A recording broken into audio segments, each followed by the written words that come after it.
오늘 저와 여러분이 읽은 말씀은 어거스틴이라고 불리는 사람, 교회 역사에서 바울에 비견되는 유일한 한 사람이라고 불려지는 그 어거스틴의 일화에 연결되어져 있는 말씀입니다.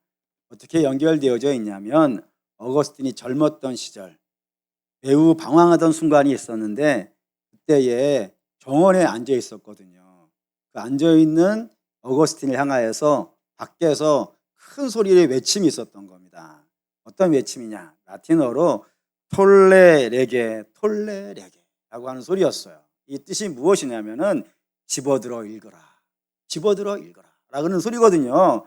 그런 소리가 막 밖에서 들리니까 어거스틴이 옆에 뭘 읽으라는 걸까 봤더니 성경책이 한 권은 있는 거예요. 그래서 성경책을 들어가지고 쫙 펴가지고 읽었던 말씀이 오늘 저와 여러분이 읽은 이 본문이 됩니다.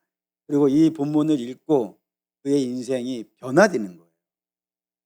얼마나 변화되어져 있냐면 어거스틴은 우리가 일반적으로 부르는 이름이고 그의 이름이 이제 교회사에 교회가 지어준 별칭이 하나가 있습니다.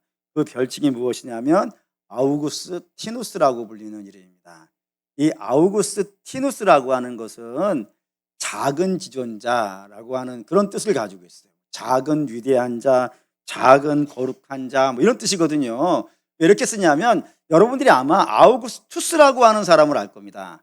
옥타비아누스라고 불리는 로마 황제인데 그 성경에는 아우구스토라고 등장하거든요. 근데 그 이름의 뜻이 존귀한 자, 위대한 자, 거룩한 자 이렇게 쓰여요. 근데 그걸 세계 역사에서는 로마 황제에게 쓰는 이름이지만 저와 여러분이 알다시피 우리 예수 믿는 사람에게 존엄한 자, 위대한 자, 거룩한 자는 그 옥타비아누스 왕이 아니에요. 우리에게는 누가 아우구스투스예요? 예수님이에요. 그러니까 예수님만이 존엄한 자이고 위대한 자이고 거룩한 자라는 이름을 쓸 수 있단 말입니다. 그러니 이 어거스틴은 내가 교회에서 어거스틴을 봤을 때 예수님은 아니지만 그가 예수를 닮았다. 작은 예수 이렇게 이해하시면 될 것 같아요. 작은 예수라는 이름으로 불려지는 거라 이겁니다. 그러니 어거스틴이라는 사람이 작은 예수라고 불릴 정도로 변화가 되어지게 한 말씀이 뭐라고요? 오늘 저와 여러분 읽은 이 말씀이 된다 이겁니다. 한 인생을 이렇게 드라마틱하게 바꿀 수 있었던 이 말씀이 도대체 무슨 내용이길래 한 인생이 이렇게 놀랍게 변화되는 역사가 이 말씀을 통하여서 있게 되었는가, 이거를 보는 것이 오늘 저와 여러분이 이 본문을 통해서 확인하고자 하는 내용입니다. 우선 이 이야기를 하기 전에 일반 성도라 그러죠. 성경을 전문적으로 공부하는 사람 말고 일반 성도들이 성경을 쉽게 그래도 이해할 수 있는 방법이 몇 가지가 있습니다. 그 몇 가지 중에 가장 보편적으로 쓰고 일반적으로 쓰는 것이 두 가지가 있어요. 그 중에 하나가 무엇이냐면은 반복되는 단어와 내용에 주목하라 이겁니다. 왜 그러냐면은 성경은 뭐가 쓰여 있는 책이겠어요? 하나님의 이야기가 쓰여 있어요. 그런데 하나님이라는 분이 얼마나 큰지 찬송가 304장 이런 가사가 있어요. 그 크신 하나님의 사랑 말로 다 경영할 수 없네. 하늘을 두루마리 삼고 바다를 먹물 삼아도 다 쓰지 못한다고요. 하나님의 사랑만 쓰는 것도 하늘이 감당이 안 돼.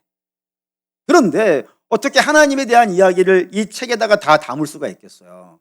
그러니 이 책에다가는 하나님의 이야기를 다 담을 수가 없습니다. 그래서 하나 여기다 뭐를 담았냐면 구원에 관련되어져 있는 구원을 이해하는 데 필요한 지식만을 담아놨어요. 그러니 그것만을 담으려니까 어떻게 되겠어요? 줄여야 돼. 막 줄여야 돼요. 막 줄이고 해가지고 뭐만 빼내야 되겠어요? 흔히 말하는 엑기스, 중요한 것만 뽑아 넣는 거란 말이에요. 근데 그 중요한 것만 뽑아서 넣는 것 중에 반복되는 것이 있다면 그게 얼마나 중요하면 도저히 뺄 수가 없는 거예요. 예를 들어서 간혹 어떤 분이 저한테 물어요. 목사님, 마태복음, 마가복음, 누가복음, 요한복음이 결국엔 다 비슷한 이야기 같은데 왜 4번이나 썼어요? 왜 4번 쓴 거예요? 중요하니까. 목사님, 왜 성경은 여러 데마다 십자가 이야기예요? 왜 십자가만 나오겠어요? 중요하니까. 그 성경을 보면은 가장 많이 나오는 단어 중에 하나가 뭐냐면 죄예요. 죄라는 단어를 왜 이렇게 많이 써놨을까요? 중요하니까. 그러니까 이제 똑같은 거 반복해서 나오면 왜 똑같은 거 나와 이러지 마시고 뭐라고 이해하라고요? 중요하다고. 중요하니까 어떻게 해야 되겠습니까? 더 묵상하고 더 생각하고 더 찾아보고 그래서 그걸 내 마음에 새기는 작업들을 반드시 하셔야 되는 겁니다. 그렇게 있는 것이고요. 또 하나는 접속사를 주목하라고 되어 있습니다. 왜 그러냐? 우리가 성경을 일반적으로 종교서적이라 그러고 책으로 말했을 때요. 종교서적이라 그러니까 당연히 이 내용의 핵심은 뭐겠어요? 믿으라예요. 하나님이 하신 일을 믿으라. 이런 이야기들이 주를 이룰 수 있기 때문에 간혹 어떤 분들은 그냥 막무가내라고 쓰여진 거라고 생각한다고. 그냥 믿어. 그냥 믿어. 앞뒤 재지 말고 따지지도 말고 묻지도 말고 어떻게 하라고요? 믿어. 이렇게 이해하시는 경우들이 있는데 성경은 사실 그런 식으로 되어 있지 않습니다. 굉장히 논리적이고 굉장히 체계적이며 내가 믿어야 되는 이유들을, 내가 살아야 되는 이유들을 체계적으로 써놓는단 말이에요. 예를 들면 가장 대표적인 게 로마서인데, 로마서라는 책은 두 개, 총 16장이지만 전편과 후편으로 되어 있어요. 전편은 1장에서 11장까지고 후편은 12장에서부터 16장까지입니다. 그래서 이 전편에는 어떤 내용이 들어있냐면 복음이 무엇인가에 대해서 써놨어요. 즉 다시 말하면 교리에 대해서 써놨어요. 교리에 대해서. 그리고 12장에서부터 16장까지는 성도의 생활과 성도의 삶이 어떻게 되는지 그 적용되어지는 내용들이 여기에 쓰여져 있어요. 그래서 전편과 후편이 따로 되어 있기 때문에 교리와 생활이 어떻게 보여요? 분리되어진 것처럼 보여요. 그렇잖아요. 교리 따로, 생활 따로, 신앙 따로, 삶 따로 이런 식으로 이해되어질 수 있을 것 같은 생각이 얼핏 들어간다고요. 물론 여러분들 안 들어가겠지만 들어간다 이거예요. 근데 성경은 사랑하는 여러분, 교리 따로 생활 따로 이렇게 쓰는 예가 없어요. 반드시 저거 두 개를 연결시키려고 한단 말이에요. 다시 말해서 교리가 이러니까 너희는 이렇게 살아야 돼. 이런 식으로 쓴단 말이에요. 이 로마서가 전형적으로 그래요. 그래서 교리에서 생활로 딱 넘어가는 장이 어디예요? 12장. 그럼 12장의 맨 첫 번째 등장하는 단어는 11장과 12장을 연결시키려고 그럴 거란 말이에요. 그때 접속사를 쓴다 이겁니다. 그 접속사가 로마서 12장 1절 보시죠. 읽겠습니다. 그러므로 형제들아, 내가 하나님의 모든 자비하심으로 너희를 권하노니 너희 몸을 하나님이 기뻐하시는 거룩한 산제물로 드리라. 이는 너희가 드릴 영적 예배니라 하면서 그러므로라고 하는 접속사를 딱 써놓은 거란 말입니다. 그건 인즉 이 12장부터 등장하는 이야기가 12장부터 시작되어지는 단독 이야기가 아니라 이거예요. 이 12장 이야기는 앞에 있는 이야기를 어떻게 하는 거예요? 받아오는 거예요. 그래서 그러므로는 수학으로 말하면 이퀄 같은 거예요. 는은 이런 거잖아요. 앞에 더하기, 빼기, 곱하기, 나누기 쭉 있다가도 그 결론이 이겁니다라는 거잖아요. 문제를 한번 내봅시다. 이왕 하는 거. 1 더하기 1 더하기 1 더하기 3 곱하기 42억 5,726 곱하기 0은 얼마입니까? 0이에요. 앞에 5만 가지 일을 다 해놔도 그 뒤가 딱 결론이 지어지는 게 는이라고요. 로마서가 그래요. 앞에 1장에서부터 11장까지는 뭐가 있다고요? 교리가 있어요. 어떤 교리? 복음이 무엇인지. 여러분들이 누가 물었어요. 선생님 또는 뭐 아저씨, 어머니, 할머니 뭐 다 물어봤어요. 뭐라 했냐면 로마서 1장 1절에서부터 11장까지에 무슨 내용이 있습니까? 라고 물으면 여러분들은 쫙 줄여가지고 세 가지만 얘기하면 돼요. 첫 번째, 이스라엘 사람들이든 이방인이든 모든 사람은 다 뭐라고요? 죄인이라. 죄인이기 때문에 저들은 어떤 결말을 내줄 수밖에 없다고요. 심판을 받을 수밖에 없다. 여기 하나예요. 두 번째는 그런 심판을 받아야 마땅한 죄인이 예수 그리스도의 십자가 보혈로 말미암아 구원받았다. 이게 두 번째예요. 세 번째는 이제 예수 그리스도의 보혈로 십자가로 말미암아 구원받았으니까 정결하게 되었고 정결하게 되었으니까 그들 안에는 뭐가 있다고요? 성령이 임하셨다 이거예요. 성령이 임하여서 너희를 이제 거룩한 삶으로 인도해 가시려고 하신다 라는 것이 세 번째예요. 성화라 그러죠. 이 세 가지가 복음의 교리예요. 그러니 이 세 가지가 죄인이고 죄인이 구원받았고 구원받은 자가 성도의 은혜를 성령으로 말미암아 거룩한 삶을 살게 되었으니 이제 어떻게 하라고요? 그러므로 이 9월 그러므로 너희는 거룩한 산 제물의 삶을 살아라. 이렇게 이야기를 진행시킨단 말입니다. 아무 없이 뜬금없이 살라 그러는 것이 아니라 너희가 이런 사람이었어. 이런 사람인데 이렇게 구원받았어. 그러니 성령께서 임하였기 때문에 이제 너희는 이렇게 살아야 돼. 이렇게 이야기한다고요. 왜 이렇게 논리를 짜냐면은 맨 앞에 봤다시피 우리는 스스로 의로울 수 있는 자가요. 아니기 때문입니다. 의로운 존재가 아니기 때문에 스스로 의로운 존재가 아니기 때문에 스스로 율법의 의를 행할 수 있겠어요? 없겠어요? 없어요. 그러면 스스로 율법의 의를 행할 수 없다는 사실을 우리는 무엇으로 알 수 있겠습니까? 라고 물어볼 수 있잖아요. 물어보면은 여러분들은 구약이 그 증거야 라고 이야기하시면 된다. 왜냐하면 구약에도 구원의 이야기가 있습니다.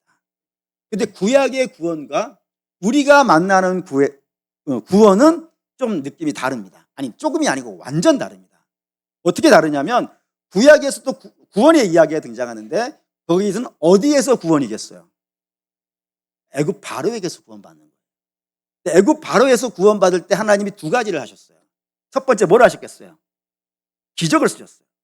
10가지 재앙을 내리시고 바다를 가르시는 일을 하셨어요. 뭐 말할 수 없이 크신 역사잖아요. 이걸 하셨어요. 그리고 두 번째 피를 사용하시는데 그때 사용된 피는 누구의 피예요? 짐승의 피예요. 이 두 가지 역사를 내서 이스라엘을 애굽에서 빼내셨단 말입니다. 바로에게서 빼내셨다고요. 그래서 이제 바로의 명령을 안 듣고 살 수 있도록 하나님 빼주셨다고요. 그리고 그들에게 명령을 주시는 겁니다. 그 명령이 레위기 11장 45절입니다. 있죠?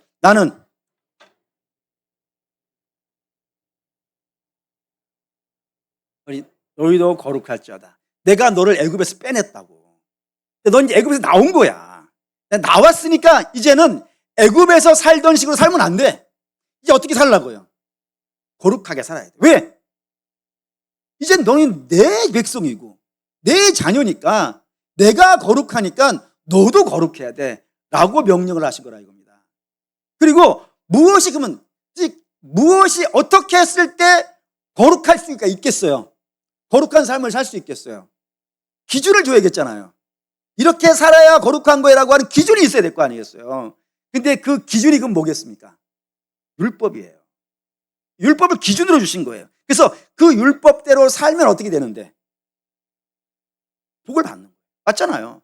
하나님이 우리에게 무언가를 주셨을 때는 괴롭히고 힘들게 하고 눈물 나게 하고 짜증나게 하고 짐을 주시기 위해 주신 것이요. 아니에요. 하나님은 우리를 사랑하시는 분이시고 우리에게 선하신 분이시기 때문에 우리가 복 받기를 원하시고요. 우리가 잘 되기를 원하시기 때문에 이 율법을 따라 살면은 잘 되게 하기 위해 주신 거란 말이에요. 그런데 문제는 그 율법을 가지고 살더라 못 살더라. 못 살더라 이거. 못 살더라고. 못 살더라고. 그래서 그 율법이 가지고 살면 복이 돼야 되는 율법이 복이 되지 못하고 뭐가 되는 거예요? 왜 못 살아? 이게 된 거 아니에요. 아니 이거대로 살아. 그러면 네가 복 받을 거야 라고 준 건데 못 사니까 왜 못 살아가 된 거 아니겠어요? 왜 못 살아가 되니까 결국에는 무슨 용도가 복 받는 용도가 무슨 용도로 변하는 거예요 지금? 정죄의 용도가 되는 거예요. 있잖아요. 왜 못 살아 됐잖아요. 정죄의 용도가 되어버렸다 이겁니다. 그래서 결국에 이스라엘이 그 정죄를 받아서 몇 번 망해요? 2번 망하는 거예요. 한 번은 바벨론에게 망하고 또 한 번은 또 망하고 계속 망하는 거예요 그냥. 그렇게 됐다 이거예요. 근데 구약에서 망한 것이 2번이고 구약에서 망한 것이 2번이고 사실은 신약까지 합치면 3번 망해요. 3번 어떻게 망하느냐면은 예수님이 오셨어요. 자기 백성을 구원하시려고 예수님이 오셨어요. 근데 그 백성들이 예수님을 알아보더라 못 알아보더라? 못 알아보더라. 못 알아본 것을 넘어서 가지고 결국에는 뭐 하더라? 죽여버리더라. 그때 예수님을 죽일 때 저들이 사용한 게 뭐예요? 율법이었다는 거예요. 충격적이지 않습니까? 하나님이 복 받으라고 준 건데 그것을 가지고 복 받으려면 어떻게 해야 되겠어요, 여러분? 그 율법이 내게 복이 되려면 어떻게 해야 되겠어요? 자기에게 죄. 그렇잖아요. 내가 제대로 가는 그 기준, 거룩이니까 나에게 대해서 내가 거룩한 길을 가고 있는지 이걸 점검하는 거 아니겠어요? 그래서 거룩한 길로 가면 복 받는 거 아니에요. 근데 이 율법을 가지고 자기를 재진 않고 신약 성경에 보니까 이 바리새인이나 서기관 이런 사람들이 그 율법을 갖고 다 누구를 재는 거예요? 남을 재. 남을 정죄. 그리고 그 정죄를 결국에는 누구에게까지 쓰더라고요? 예수님께까지 써버리더라고요. 그래서 죽인다 이거예요. 그래서 구약에서 바벨론에게 한번 망하고 로마에게 한번 망해요. 그런데 세 번째 AD 70년에 티스투라고 하는 장군이 예루살렘을 침공을 해가지고 식민지 3년 정도로 망함이 아니라 완전히 나라를 망하게 2000년간 나라가 세워지지 않도록 철저히 망하게 되어지는 그런 일이 생긴다 이겁니다. 그래서 3번 망한 거예요. 3번 반복됐어요. 느낌 오죠? 2번 반복은 뭐라고요? 강조. 3번 반복은요? 압도. 그래서 제가 이 말씀 드렸죠. 하나님이 거룩한 분인데 얼마만큼 거룩하다고요? 거룩이라고요. 압도적인 거룩이라고요. 그러면 이스라엘이 3번 하나님께 정죄를 받아 망했다는 것, 율법으로 망했다는 것은 저들은 율법을 지킬 능력이 없더라 이겁니다. 여기에서 여러분 충격을 받으셔야 돼요. 어느 면이냐? 이스라엘은 하나님을 아는데도 못 지켜요. 말씀을 받았는데도 못 지켜요. 그러면 하나님을 알지 못하는 우리 같은 사람들은 지키겠습니까? 하나님 말씀을 받아본 적이 없는 우리는요. 지키겠습니까? 이스라엘이 못한다 그러면은 나머지 백성들은 말할 게 없는 거예요. 이스라엘이 죄인이면 나머지 백성은 말할 게 없는 거예요. 모든 사람이 죄에 갇혔다라는 표현이 이렇게 쓰여지는 것이라 이겁니다. 그래서 율법이라는 것에서 봤을 때는 사람은 가능성이 없어요. 목사님, 사람이 가능성이 없다고 하는 건 너무 심한 거 아니겠습니까? 물론 이렇게 얘기할 수도 있어요. 사람이 가능성 있는 자리가 한 군데 있습니다. 오직 어디에서만 가능성이 있냐면 스스로 홀로는 가능성이 없고 항상 어디에서 가능성이 있냐면 예수 안에서만 있어요. 고린도후서 5장 17절 보시죠. 읽겠습니다. 그런즉 누구든지 그리스도 안에 있으면 새로운 피조물이라 이전 것은 지나갔으니 보라 새 것이 되었도다라고. 이전의 것으로는 안 돼. 그게 이스라엘이든 이방이든 누구든지 공부를 많이 했든 공부를 적게 했든 실력이 있든 실력이 없든 이전 것으로는 안 돼. 새로운 것이 돼야 되는데 새로운 것은 어디 안에서 새로워지는 거예요? 우리가 뭐 살이 3살이 나고 그런 게 아니라고요. 예수 그리스도 안에서 새로운 피조물이 됐을 때 그때서야 가능성이라는 것이 생기지. 그러니까 예수 믿는 사람의 가능성은 전부 예수 안에서의 가능성이에요. 예수님으로 말미암은 가능성, 예수님으로 말미암은 새로운 피조물, 그렇게 되어지는 겁니다. 그렇게 되어져야만이 비로소 뭐를 할 수 있다고요? 거룩한 산 제물의 삶을 살 수 있다. 그래서 그러므로가 붙은 거예요. 그러므로 너희가 이렇게 돼야만이 비로소 너희가 거룩한 산 제물의 삶을 살 수 있다는 겁니다. 그러니까 이 그러므로라는 단어에 제가 지금까지 한 설교 하나가 다 들어있는 거예요. 어마어마한 내용이 들어있는 겁니다. 근데 이 그러므로에 부족하지 않게 거의 비견될 만큼 중요한 단어가 로마서 13장 11절을 오늘 읽은 본문에 등장합니다. 있죠? 또한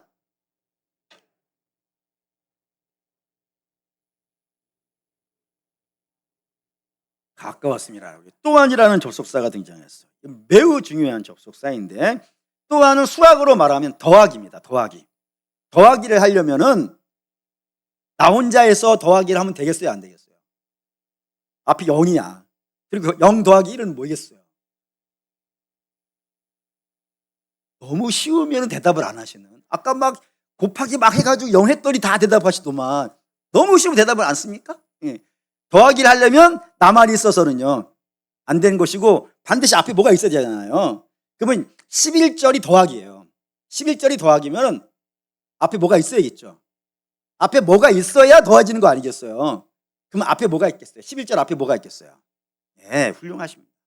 11절 앞에는 10절이 있습니다. 그 10절에 있는 내용에다 더하기를 한 거예요. 그 10절에 뭔 내용인가 볼까요? 10절 읽겠습니다. 사랑은 이웃에게 악을 행하지 아니하므로 그러므로 사랑은 율법의 완성이니라 라고요. 여기에 이제 사랑 이야기가 10절에 있는 이야기입니다. 근데 그 사랑을 성경은 뭐라고 얘기했다고요? 율법의 완성이라고요.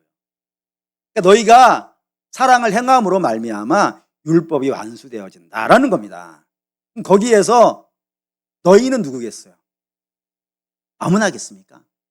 성경은 아무나에게 쓰여진 책이 아닙니다. 성경은 누구 읽으라고 쓴 책이 있어요? 주의 자녀 읽으라고 쓴 책입니다. 그러니 주의 자녀만이 사랑을 행할 수 있다는 거예요. 왜냐하면 사랑이라는 것은 우리에게서 나오는 것이 아니기 때문입니다. 그럼 어디에서 나오는 거겠어요? 그게 이제 13장 8절입니다. 13장 8절 읽겠습니다. 피차 사랑의 빛 외에는 아무에게든지 아무 빛도 지지 말라. 남을 사랑하는 자는 율법을 다 이루었습니다. 여기 사랑의 빛 받은 자예요. 우리끼리 서로 내가 빛주고 당신 나한테 빛주고 이런 개념이 아니고 우리 자체가 어떤 사람이라고요? 사랑의 빛을 받은 사람이라고요. 그래서 이 사랑이 받았다는 걸 설명하기 위해서 지난주에 뭐로 설명을 드렸냐면 10계명으로 설명을 드렸어요. 10계명은 1계명에서 4계명까지 하나고 5계명에서부터 10계명까지가 하나라고 말씀드렸습니다. 그래서 1계명에서 4계명까지는 하나님에 대한 개념이고 그 하나님을 성경은 뭐라고 한다고요? 유일한 자이고 충만한 자라 그런다. 그 유일하신 하나님 그리고 충만하신 하나님이 우리를 자기 백성 삼으셨어요. 그 자기 백성 삼은 자에게 주신다면 뭘 주시겠어요? 뒤집어서 얘기합시다. 따로 얘기합시다. 여러분이 부모님입니다. 부모님이 자녀에게 무엇을 주실 예정이십니까? 1번 현찮은 거, 2번 더럽고 악한 거, 3번 나쁘고 피곤한 거, 뭐 이런 거 주시겠습니까? 뭐를 주시겠어요? 좋은 거. 내가 할 수 있는 한 최선의 좋은 거 주신 거 아니겠어요? 우리도 우리 자녀에게 좋은 걸 줄 줄 알거든. 그 유일하시고 충만하신 하나님께서 당신의 택한 자녀와 택한 백성에게 무엇을 주시겠어요? 좋은 걸 주시겠죠? 그러면 그 좋은 것 중에 최고는 뭐겠습니까, 여러분? 아들이에요. 아들이에요. 우리는 우리의 자녀에게 제일 좋은 거 준다면서요. 근데 그 제일 좋은 걸 주는 자녀를 우리에게 주셨단 말이에요. 그렇다면은 우리가 하나님에게 어떤 자예요? 아들보다 귀한 자 아니겠어요? 아들보다 귀한 자. 그러니까 성경은 이렇게 써요. 아들을 주셨는데 아들과 더불어서 어찌 너희에게 좋은 거를 주시지 않겠는가. 그게 유일하시고 충만하신 하나님이란 말이에요. 그 유일하시고 충만하신 하나님이 우리에게 아들과 더불어서 좋은 거를 주시는데 제일 좋은 아들을 주셨고 아들도 주셨는데 다른 걸 왜 안 주시겠냐. 좋은 거를 주시는데 왜 너희는 하나님이 부족하다고 하면서 남의 것을 훔쳐. 그게 십계명이에요. 왜 남의 아내를 탐내? 왜 거짓말을 하고 살아? 하나님이 너에게 충만하지 않다면 그럴 수 있겠지만 하나님은 너에게 충만하신 하나님인데 왜 거짓말을 하고 남의 것을 훔치고 부모를 미워하고 그러고 살아? 너희가 부족한 것이 있으면 내가 줄게. 그러니 너희는 그런 거 하지 말고 거룩하게 살아. 이게 뭐라고요? 십계명이라 이겁니다. 그렇기 때문에 하나님의 사랑을 입은 자는 그 은혜에 감격해서 어떻게 사는 거예요? 사랑으로 사는 거예요. 암이 됩니까? 그 사랑을 내가 빚졌다고요. 아들을 내어주시고 아들과 더불어 각종 좋은 것을 주신 하나님께 내가 빚을 이미 졌다고요.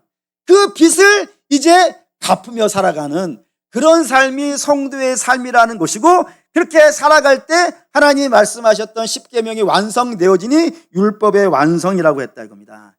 이런 걸 보면 여러분 사도 바울이라는 사람이 어떻게 글을 써내려가는지 그 기본 티를 보실 수 있어요. 사도 바울은 우리에게 뭔가를 요구할 때는 이거 해 이렇게 얘기를 안 해요. 항상 어떻게 얘기를 한다고요? 먼저 원리를 얘기를 해. 먼저 그 원리가 뭐예요? 복음이에요. 복음. 복음이라는 교리를 먼저 설명을 해. 그리고 그러므로 그 복음의 은혜를 알았으니까 이제 그 은혜에 힘입어서 너희는 이제 이렇게 살아야 돼 하면서 항상 우리의 삶을 어디에 연결시키려고 그러는 거예요.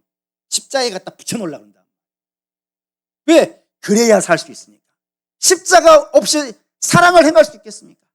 십자가 없이 계명을 지킬 수 있겠습니까? 십자가 없이 거룩이 가능하겠습니까? 우리는 스스로 독자적으로 의로운 자가 아니라고 했으니까 우리가 의로워져야 비로소 이걸 갈 수 있는데 그 의로워지는 길은 유일하게 어디 안에서만 가능하다고요? 예수 안에서만 가능하다. 그러니 너희는 예수 그리스도의 은혜를 입고 그 은혜를 힘입어서 이 땅을 살라. 이게 사도 바울이 모든 사도 바울의 편지를 쓰는 다 기본이에요. 이게 하나의 틀이고 또 하나가 거기에 더하여 하나가 더 있다 이거예요. 매사의 모든 걸 복음에다가 붙여놓듯이 또 하나가 있다. 너희가 거룩한 삶을 살려면은 그게 뭐라고요? 그게 11절 12절입니다. 11절 12절 읽습니다. 또한 자다가 깰 때가 벌써 되었으니 이는 이제 우리의 구원이 처음 믿을 때보다 가까웠습니다. 밤이 깊고 낮이 가까웠으니 그러므로 우리가 어둠의 일을 벗고 빛의 갑옷을 입자. 또 하나 복음 예수 그리스도의 십자가가 우리가 새로운 삶을 시작할 수 있는 그 출발점이라면 또 하나가 있는데 그것이 무엇이냐면 거룩한 삶을 성도가 거룩한 삶을 사는 또 하나의 이유가 있는데 그게 뭐냐면 주만날 날이 있다 이거. 주만날 날이 있다. 주만날 날 다른 식으로 말하면 재림의 날이고 그 재림의 날에 무엇이 있겠습니까 여러분? 심판이 있어요. 의의 심판, 상 받는 심판이 있고 벌 받는 심판이 그날이 있을 거예요. 그러니 성도는 이 땅을 어떻게 살아야 돼요? 그날을 기다리며 살아야 돼요. 이거는 불신자들은 당연히 이렇게 안 살아요. 왜? 저들은 주의 재림을 안 믿으니까. 주의 재림을 안 믿으니까 저들은 주님의 재림을 기다리지도 않고 겁내지도 않고 살아요. 근데 우리는 주님 다시 오신다는 약속을 갖고 사는 성도 아니겠어요? 아멘입니까? 그래서 요한계시록 22장 끝에 가면은 마라나타 주 예수여 어서 오소서 그러고 사는 거예요. 성도는 그게 마지막 삶의 고백이에요. 그렇게 살아가고 있다 이겁니다. 그렇기 때문에 성도는 항상 주님 만날 날을 생각을 해야 돼. 그래서 그날 내가 상을 받을지 벌을 받을지 책망을 들을지 이게 고민되는 거예요 여러분. 고민되기 때문에 그날을 사모하기 때문에 믿음으로 오늘을 살아야 된다 이겁니다. 그래서 너희가 이 로마서에 이렇게 얘기하는 거예요. 너희가 주의 재림을 기다린다면은 그래서 그날 심판이 있고 상이 있다는 사실을 믿는다면 너희가 지금처럼 방탕하게 살아갈 수 있겠냐? 이게 가능하겠냐? 어둠의 삶을 사는 게 가능하겠냐? 주님 만날 거를 기대하지 않기 때문에 마음대로 사는 것이지 주 만날 날을 생각한다면 어떻게 어둠의 일에 참여할 수가 있겠냐? 너희는 어둠의 일을 벗어버리고 의의 길을 가야 되는 것 아니냐라고 이야기하는 거란 말이에요. 이게 요 장면을 보시죠. 요한계시록 6장 15절에서 읽겠습니다. 땅에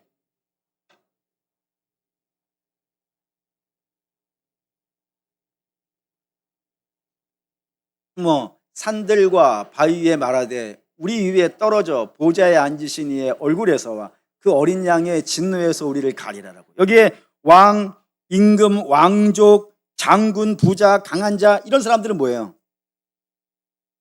나름 성공한 사람들이에요. 남들에게 자랑할 것이 있는 사람들이에요. 그래서 다른 사람 앞에 가서 나 이 정도 돼, 내 실력이야 이렇게 보여준다고요. 사실 우리도 그렇잖아요. 명함 딱 주는 이유가 뭐겠어요? 나는 이런 사람이야. 그렇지 않겠어요. 그 내놓는 명함이라고요. 그런데 우리가 인생에서 자랑할 만한 것이 하나님 앞 우리 주님 다시 만났을 때 내놓을 수 있는 명함이 되더라 안 되더라? 안 되더라 이거.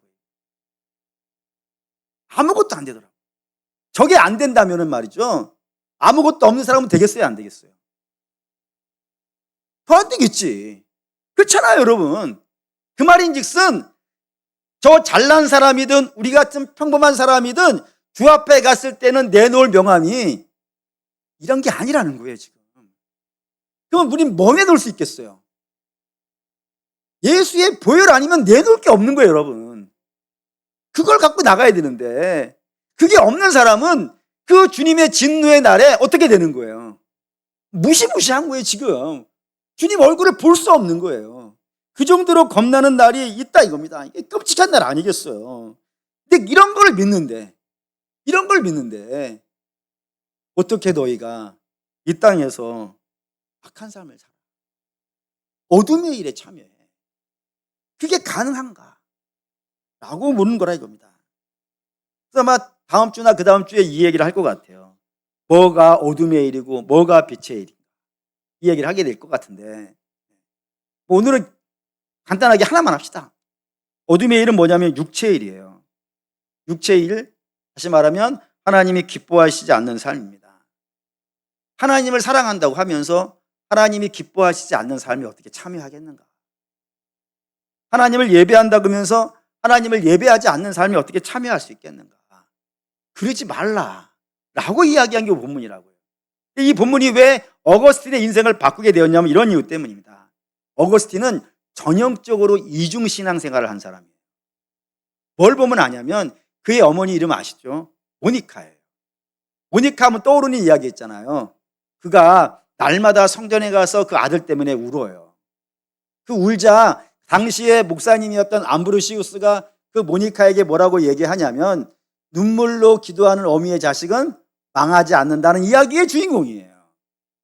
근데 그 모니카가 날마다 가서 우는 이유는 사실 다른 이유가 아니라 어머니가 그 정도 기도하고 사랑하는 믿음 있는 사람이라면 그 자식을 어렸을 때 데리고 다녔겠죠. 그렇잖아요. 데리고 다녀서 등록도 해놨을 것이고 세례도 받게 했을 것이고 뭐 성경도 읽고 뭐 이러고 다 했을 건 아니겠어요. 예배도 참여하고. 그런데 어거스틴의 삶은 딱 거기서 멈춘 거예요. 교회에서 멈추고 밖에 나와서는요. 다른 인생이에요. 어떻게 살아갔냐면 그는 일찍이 천재라는 소리를 들었어요. 공부를 너무너무 잘해요. 그래서 20대 때 대학 교수가 됐어요. 그러면 그 어린 시절엔 남들보다 뛰어난 자가 되었으니까 얼마나 목에 힘이 들어가요. 매우 교만한 사람이라고. 그리고 너무 일찍 나이에 크게 성공했기 때문에 그가 타락해가지고 두 가지를 매우 좋아했다고 되어 있어요. 그 두 가지 중에 하나가 술이고 다른 하나는 여자였어요. 주색 잡기에 아주 능한 사람이었다. 그렇게 사회에서는 교만하고 주색 잡기에 능하게 살다가 주일날은 교회를 가는 거야. 그리고 거기 가서 예배 드리고 오는 거지. 그리고 이 삶이 그냥 사는 거야. 그냥 아무 감각 없이. 예. 그렇게 살아가고 있는 게 그 모습을 누가 제일 잘 알겠어요? 엄마지. 엄마가 제일 잘하는 거 아니겠어요? 그러니 그 아들 때문에 가서 우는 거야. 다른 방법이 애들이라 그러면은 뭐라고 내가 말이라도 하겠지만 이미 뭐 다 커가지고 그런 상태가 되었으니 뭐 말한다고 듣겠습니까? 그러냐 안 되니까 교회 가서 우는 거야. 그냥 방법이 없어가지고. 그렇게 있을 때 암브로시우스가 울지 말라고, 하나님 당신의 눈물을 아신다고 이렇게 얘기한 거 아니겠어요? 근데 실제로 그런 일이 발생된 거야. 그 정원에 앉아가지고 술 먹고 앉아있을 때에 톨레에게 집어들어 읽어봐, 집어들어 읽어. 나는 주의 음성이 들렸고 집어들어 읽었더니 그 내용이 이런 거예요. 주님 다시 오신다. 그때 너 주를 어떻게 보려고 하느냐? 정신 차려라. 속히 어둠의 일을 벗어버리고 기색 갑옷을 입어라 라고 명하신 거예요. 그것이 그의 뒤통수를 강타한 거예요. 마치 영혼의 알람 울리듯이 잠자던 사람들이 알람이 울림으로 말미암아 잠이 깨듯이 그의 뒤통수를 쳐버린 겁니다. 그리고 나서 자기의 지난 날의 삶들을 회개하고 하나님께 고백하고 죄 씻음 받고 이제부터 주로 말미암아 달라진 삶을 살았기 때문에 그를 아우구스티누스, 작은 예수라고 부르며 교회가 칭송해 줬다는 겁니다. 그리고 사랑하는 믿음의 성도 여러분, 성도를 움직이는 힘이 이 두 가지인 거예요. 첫 번째, 십자가입니다. 십자가가 아니고서는 아무것도 안 되기 때문에 십자가가 성도를 움직이게 합니다. 그런데 십자가로 붙잡힌 성도가 또 하나의 살아가는 힘은 주님 다시 만날 것에 대한 기대감입니다. 사모함입니다. 이 두 가지가 있어야 돼요. 성도가 믿음의 삶을 살려면요. 바라고 원하는데 저와 여러분들은 이 계절에 십자가의 은혜를 마음껏 누리시기 바랍니다. 십자가로 말미암아 사랑의 빛을 지셔야 돼요. 그 사랑의 빛이 우리를 새롭게 하니까 그 사랑의 빛을 입으시고, 그리고 세월 지나간다고 잊어버리지 마시고 늘 주님 다시 만날 날을 사모하시며 사셔야 됩니다. 이 땅에 취해 있으면 안 됩니다. 우리는 세술에 취해, 성령에 취해 있어야지 이 땅에 이런 것들에 취해 있으면 곤란합니다. 서로 사랑하는 믿음의 성도 여러분, 바라보는데 오늘 결론은 이거였어요. 주님 다시 오신다. 주님 만날 준비야. 그 하나님의 외침에, 홀레레게라는 외침에 저 여러분들이 믿음으로 반응하실 수 있는 역사에 있으시기를 주의 이름으로 축원합니다.